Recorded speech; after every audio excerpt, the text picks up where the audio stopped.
saking Gusti Allah peparing nggih kula nyuwun sing bagus.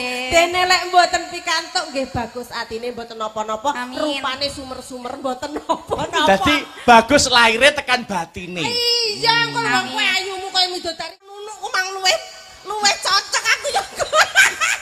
Sik to. Aku wis akrab karo nunuk. Sik ayu. Ayu Nini. Pintere. Pinter Nini. Putih. Putih Nini. Angger enek wong lanang rono sing digoleki. Goleki nunuke. Sik. Piye, Mas? Kuwi jane nunuke enak apane? Longgar ora? Longgar. Tak dolan nggonmu pengen roh nunuk aku. Jenengan kok ngerti nunuk kaget. Ora apa-apa, ireng ori tak doyan aku.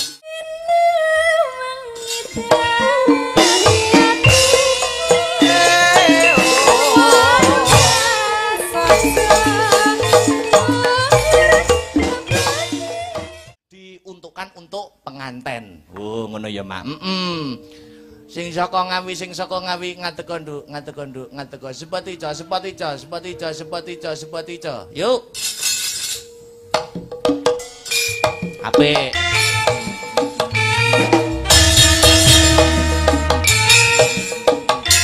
Yo.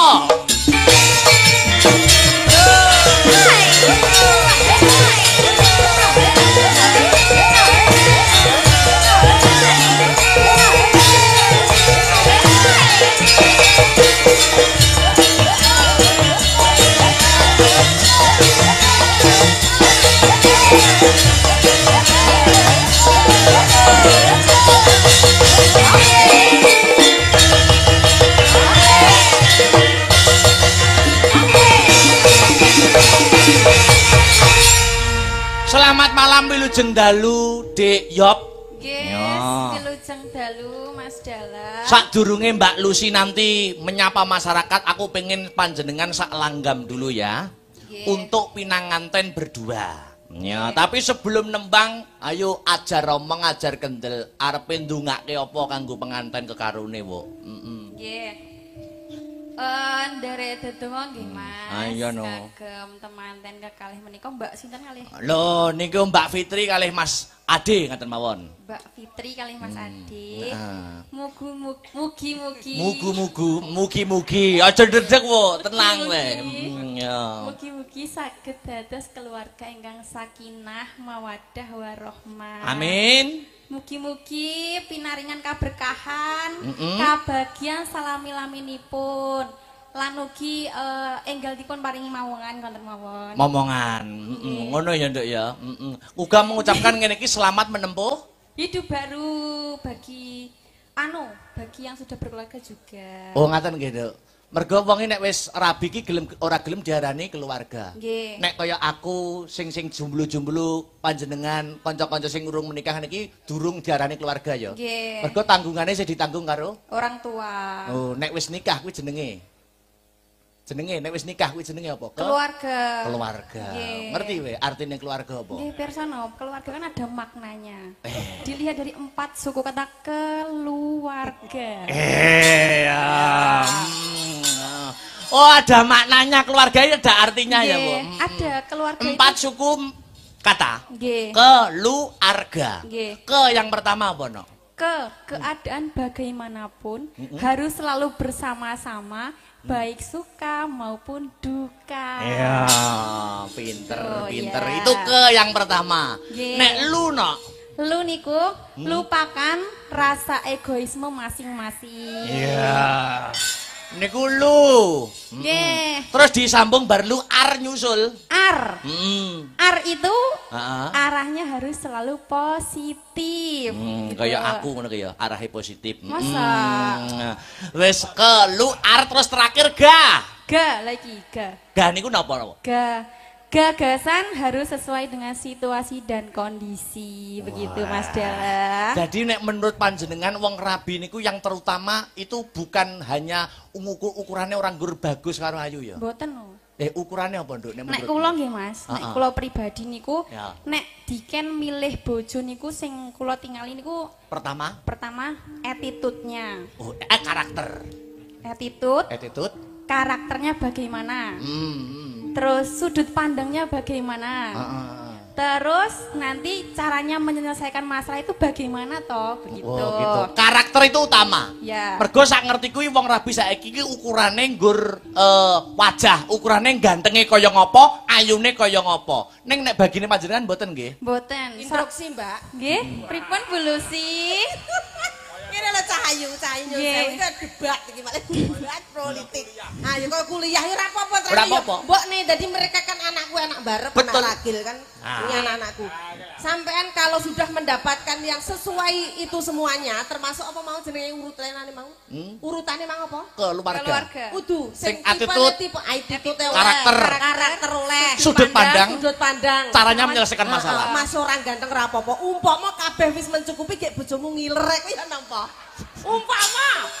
Aduh yoga. Lah iya, ngarep ora apa-apa.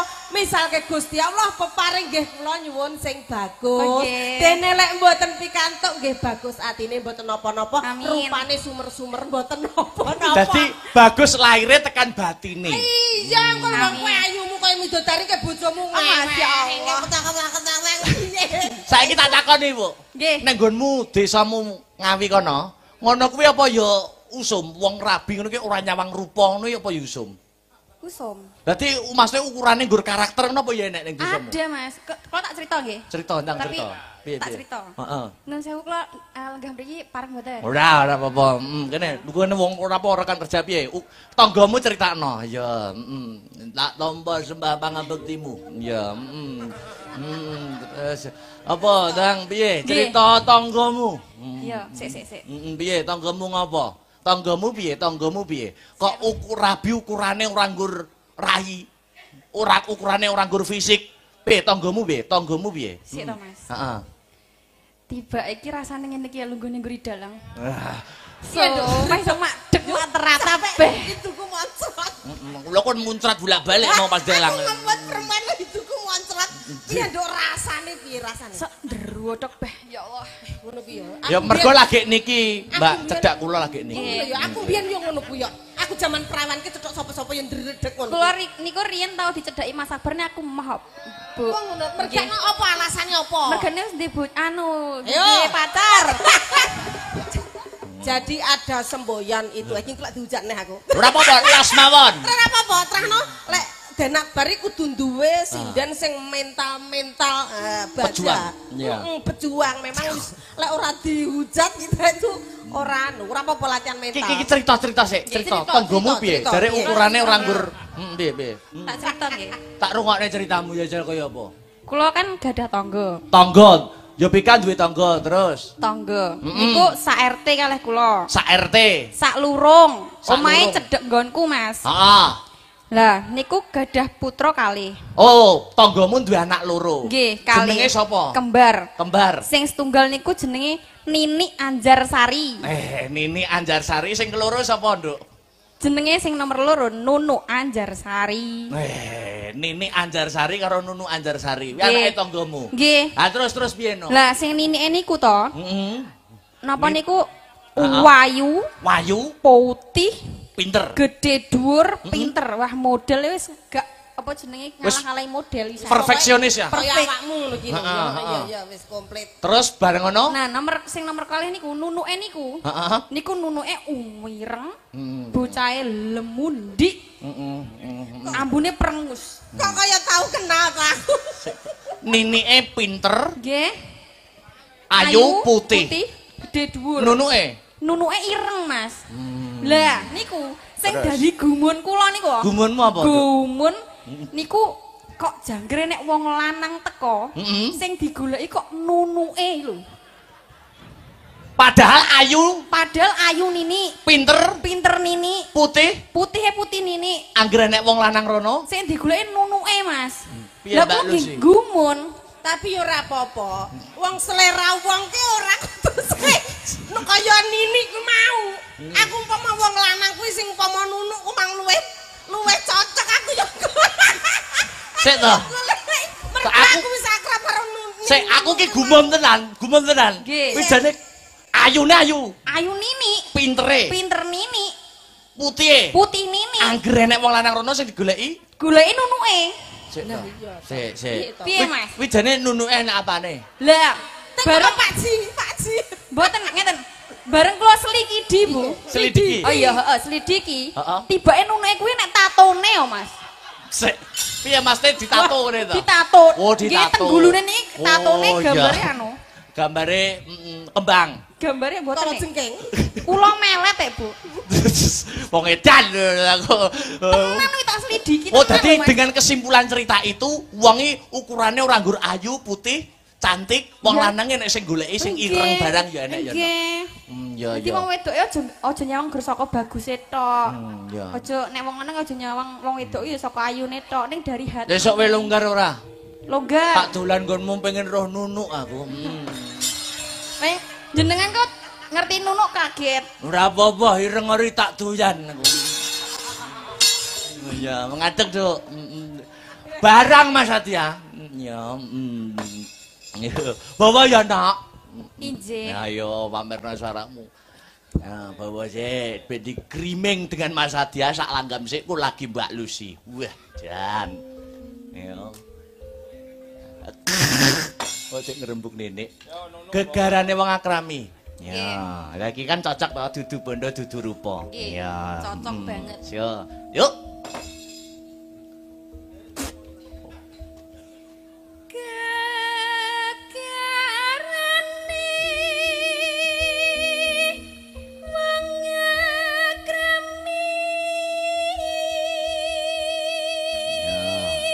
Terus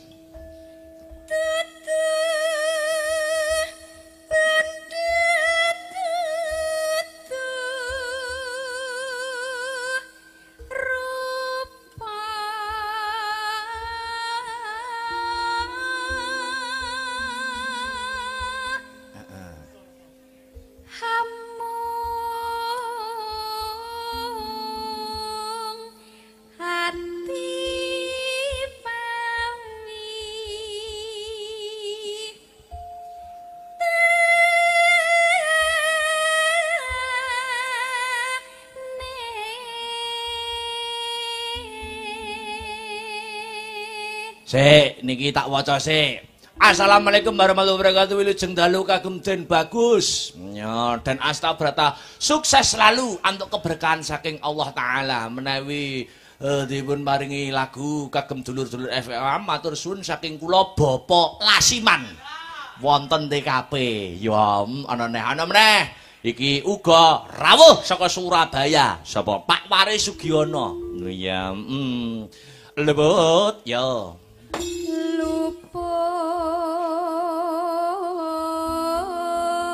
Luput pisan kena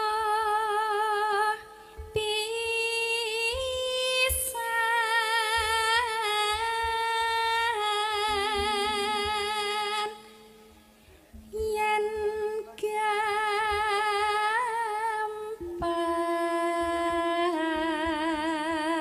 gampang luweh gampang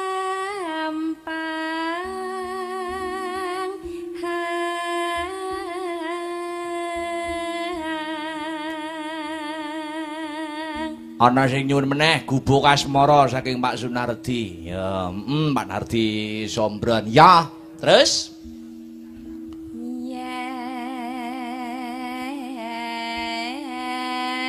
yen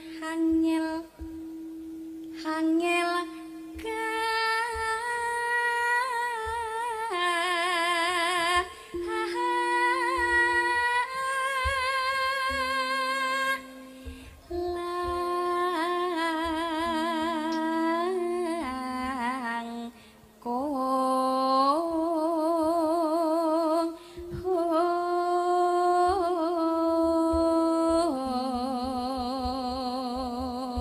ndake. tan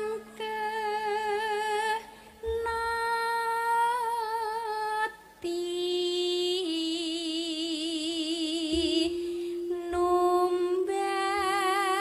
numbas harta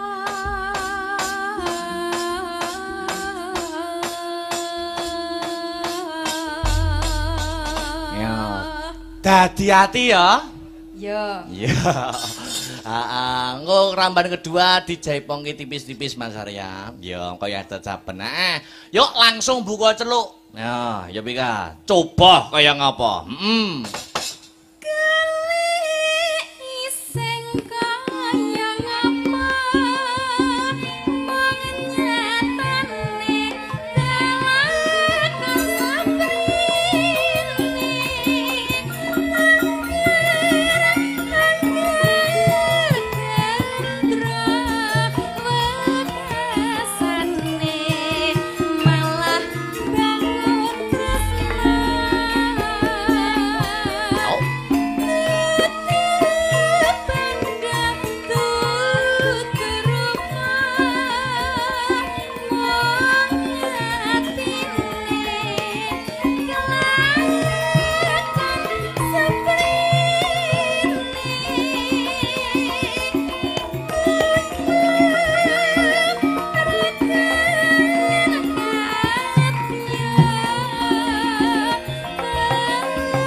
Ugi katur para sutresna budaya pecinta wayang kulit yang memonitor lumantar channel YouTube Asta Brata Media. Ya ngestokke dawuh. Lanjut, ya Pika.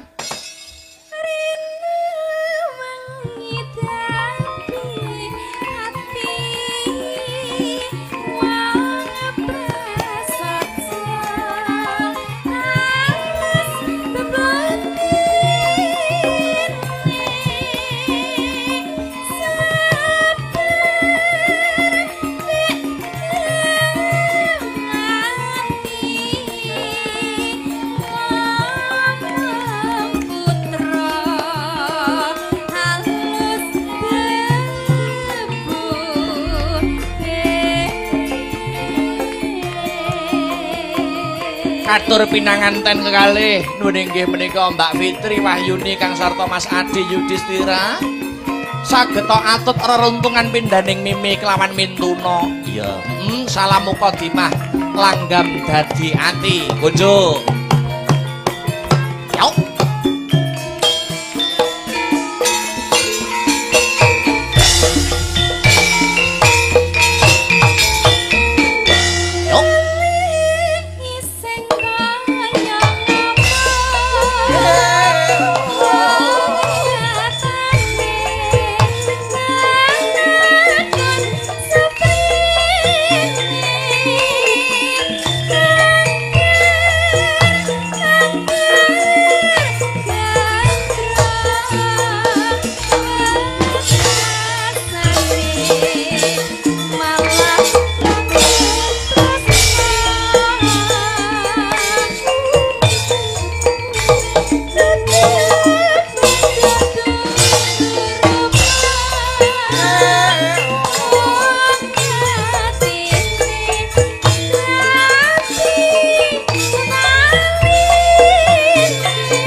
Bye.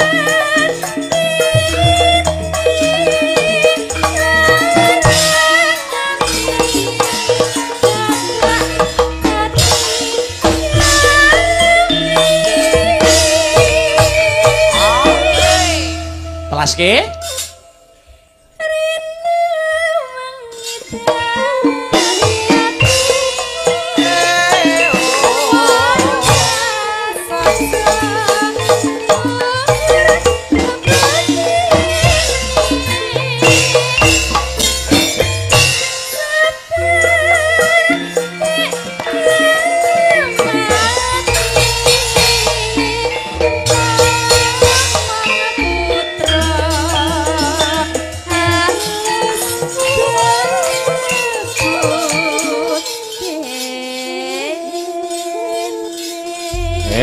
Matur nuwun ya Bekam.